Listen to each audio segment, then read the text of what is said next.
Hello বন্ধুরা, welcome back to my channel. আজ আমি তোমাদের খুব সিম্পলভাবে এবং ঘরোয়াভাবে ফ্রাইড রাইস আর আলুর দম করে দেখাবো। তো চলো দেখে নিই তার জন্যে কী কী লাগবে।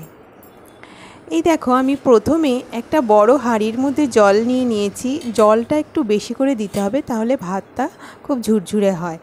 আমি জলটা একটুখানি গরম করে নিয়ে তারপরে চালটা ভালো করে ধুয়ে আমি ছেড়ে দেবো। আমি এখানে নর্মাল যেই চালগুলো আমরা প্রতিদিন ডেলি ভাত খাই ওই চালই নিয়েছি, কোনো এক্সট্রা চাল নিইনি। ওই চালই দিয়ে দিয়েছি।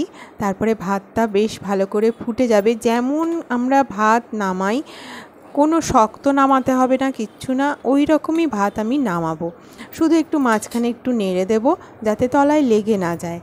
ততক্ষণে আমি একটুখানি আলুগুলো কেটে নিলাম, যতক্ষণে ভাতটা আমার ওদিকে ফুটছে। আলুগুলো আমি ছোট ছোট করে এইভাবে কেটে নিয়েছি।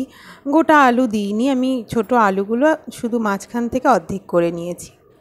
তো আমার ভাত হয়ে গেছে। যেই রকম আমরা ভাত খাই আমি সেই রকমই নামিয়েছি। জলটা একটু বেশি দিয়েছি, তাতেই আমার ভাত কিন্তু একদম ঝুরঝুরে হবে। শুধু ভাতটা করার পরে, ভাত পুরো মার উপর দেওয়ার পরে আমি দুটো থালার মধ্যে পুরো ভাতগুলোকে ছড়িয়ে দিয়েছি, ঠান্ডা হতে দিয়েছি। এতেই ভাত একদম ঝুরঝুরে হবে ফ্রাইড রাইস। তারপরে এইদিকে আমি কেটে নিয়েছি গাজর, ক্যাপসিকাম, আর আমি কিন্তু লঙ্কা দিই ফ্রাইড রাইসে। তোমরা কেউ দাও কি না জানি না, আমি দিই। তো আমি এইভাবে কুচিয়ে নিয়েছি। আর এইদিকে কাজু আর কাজুগুলো ভেঙে নিয়েছি, কিশমিশগুলো গোটাই রেখেছি। তো কড়াইয়ের মধ্যে 1 চামচ মাত্র ঘি দেব। আমার বাড়িতে বানানো সেই ঘিটা 1 চামচই দেব, কারণ এই গরমের মধ্যে বেশি রিচ আমি করব না, হালকা করে করছি। তাই আমি 1 চামচ ঘিয়ের মধ্যে কাজু কিশমিশগুলো দিয়ে একটুখানি আমি জাস্ট নেড়ে চেড়ে নেব। খুব বেশি কড়া করে ভাজবো না, হালকা একটুখানি আমি নেড়ে চেড়ে নিয়ে এগুলোকে আমি তুলে রেখে দেব। দেখো, হালকা একটুখানি লাল হয়ে গেছে। ব্যাস, আমি এটা এবার তুলে রেখে দেব। এই ঘিয়ের মধ্যেই এবার আমি ঘি দেব না, ওই 1 চামচ ঘিতেই আমি রান্নাটা করব।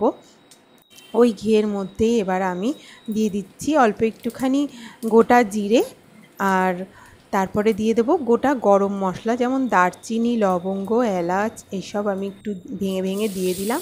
আর দিয়ে দিলাম দুটো তেজপাতা। এগুলোকে একটুখানি আমি ভাজা ভাজা করে নেব।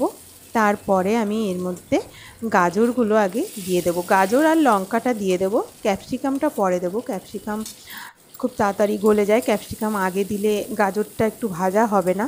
আমি গাজরটা একটুখানি আলাদা করে ভেজে নেব ঘিয়ের মধ্যে। খুব বেশি কড়া করে ভাজতে হবে না, হালকা করে ভাজলেই হবে। এই দেখো, গাজরটা একটুখানি বেশ নেড়ে চেড়ে নিলে, গাজরটা যখন একটু হালকা কালার আসবে দেখবে, একটু ভাজা হলে গাজরটা নরম হয়ে যায়, চিপসে যায়। তখনই বুঝতে হবে গাজর হয়ে গেছে। খুব কড়া করে ভাজলে কিন্তু ভালো লাগে না ফ্রাইড রাইসে। তাই হালকা করে গাজরটা ভেজে নিয়ে আমি এবার ক্যাপসিকামগুলো দিয়ে দিয়েছি। এটাও আমি বেশ ভালো করে একটুখানি নেড়ে চেড়ে নেব। লবণ দিয়ে দিয়েছি পরিমাণ মতো, যতটুকু লাগবে ততটুকু দিয়েছি। তার থেকে একটু বলতে পারো বেশি দিয়েছি, কারণ ভাতের মধ্যে এগুলো যাবে। তারপরে আমি কাজু কিশমিশগুলোও ছেড়ে দিলাম। এবার সবগুলোকে আমি খুব সুন্দর করে মিশিয়ে নেব। এইভাবে একটুখানি আঁচটা কম করে দিলেই কিন্তু এগুলো বেশ নরম হয়ে যাবে। নরম হয়ে যাওয়ার পরে আমি চিনিটা দিয়ে দিয়েছি পরিমাণ মতো। তোমরা যে যে যেমন মিষ্টি খাও সেই আন্দাজে দেবে। আমরা মিষ্টিটা খুব কমও দিইনি, খুব বেশিও দিইনি, মিডিয়াম দিয়েছি। আর আমি কিন্তু ফ্রাইড রাইসে হলুদ দিই না। অনেকে দেখি হলুদ দেয়, আমি কিন্তু দিই না, আমি হলুদ ছাড়াই করি। দেখো, চিনি দিয়ে চিনিটা যতক্ষণ না শুকিয়ে যাচ্ছে ততক্ষণ একটুখানি নেড়ে চেড়ে নেব। তারপরে আমি ভাতগুলো এর মধ্যে ঢেলে দেব। দেখো, আমার ফ্রাইড রাইসটা কত ঝুরঝুরে হবে, কোনো ঝামেলা ছাড়াই। মানে কেউ বাড়িতে জানতেও পারবে না আমার ফ্রাইড রাইস হয়ে যাবে। এত অল্প সময়ে এত ঘরোয়াভাবে ফ্রাইড রাইস মাঝে মাঝেই কিন্তু খাওয়া যায়। খুব রিচ করে না করলে মাঝে মাঝে কিন্তু এইভাবে ফ্রাইড রাইস খাওয়া যায়। আমি দুটো থালায় ভাতে আমি এর মধ্যে একবারে দিয়ে দেবো। দেখো, দিয়ে তারপরে ভালো করে বেশ একটু বড় কড়াই ওই জন্য আমি নিয়েছি, কড়াইয়ের মধ্যে যাতে আমি বেশ ভালো করে মাখিয়ে নিতে পারি জিনিসটা।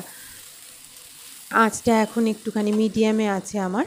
আমি এইভাবে দিয়ে বেশ ভালো করে আমি দেখো মাখিয়ে নেব। আর কড়াই যদি ছোট হয় তাহলে মাখানো যায় না, সেই ক্ষেত্রে হাঁড়ির মধ্যে আমাকে এটা দিতে হয়। কিন্তু হাঁড়ির মধ্যে দিয়ে নাড়ানোর থেকে এইভাবে কড়াইয়ের মধ্যে নাড়িয়ে নিলে খুবই ভালো হয়। তো আমি অল্প একটুখানি আর একটু লবণ দিয়ে দিলাম, ভাতগুলো যেহেতু দিয়েছি।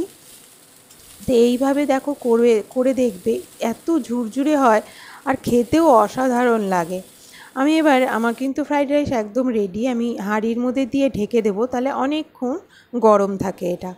এইবার চলো আমি আলুর দমটা বসিয়ে দিই। কড়াইয়ের মধ্যে তেল দিয়ে দিয়েছি, তেল গরম হলে আমি জিরে ফোড়ন দিয়ে দিয়েছি। আর জিরেটা একটুখানি ভাজা ভাজা হলে তারপরে আমি তেজপাতা দিয়ে দিলাম। তেজপাতা দিয়ে সেই আলুগুলো আমি এবার এর মধ্যে একবারে ছেড়ে দেব। তেজপাতাটা একটু ভাজা ভাজা হলে আমি আলুগুলো ছেড়ে দেব। তারপরে আলুগুলো একটুখানি নেড়ে চেড়ে নেব। জলটা শুকিয়ে যাবে যখন, তখন আমি এর মধ্যে একটুখানি পরিমাণ মতো লবণ দিয়ে দেব।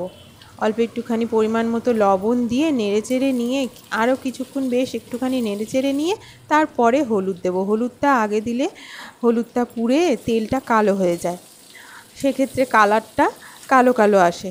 ওই জন্য হলুদটা একদম শেষে দিতে হয়। হলুদটা দিয়ে একটু নেড়ে চেড়ে নিয়ে আমি 1 কাপ মতন জল দিয়ে আমি ঢেকে দেবো, তাহলে আলুগুলো নরম হয়ে যাবে।